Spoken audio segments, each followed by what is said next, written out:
Hizbullah menghantui Israel seusai IDF menghabisi pemimpin Hamas, Saleh Al-Arori. Warga Israel pun dihantui rasa kegelisahan seusai peristiwa tersebut.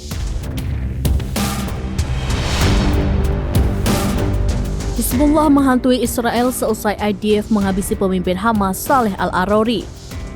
Warga Israel pun dihantui rasa kegelisahan seusai peristiwa tersebut. Oleh sebab itu, warga Israel meninggalkan rumah lantaran takut diserang Hizbullah.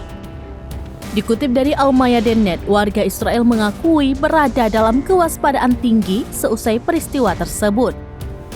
Terlebih, Wali Kota Kiryat Shmona mengatakan kepada warganya untuk tidak kembali ke rumah beberapa hari mendatang.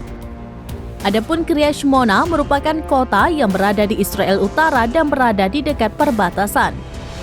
Warga di Kiryat Shmona pun terus melakukan evakuasi seusai ketegangan antara Hizbullah dengan Israel. Terlebih seusai Arori tewas, pemukim menyadari ancaman peluncuran roket dari Lebanon. The New York Times melaporkan warga setempat merasa frustasi hingga puluhan ribu orang dipindahkan dari wilayah garis biru. Surat kabar tersebut mengindikasikan bahwa mereka semakin terganggu oleh serangan yang dilakukan oleh perlawanan Islam. Diketahui sebelumnya, salah satu pemimpin Hamas, Al-Arori, tewas dihabisi Israel dalam serangan udaranya pada Selasa 2 Januari 2024. Demikian informasi terkini Syedaralun. Saksikan terus beragam informasi lainnya. Coba like dan share seluruh akun serambines.com.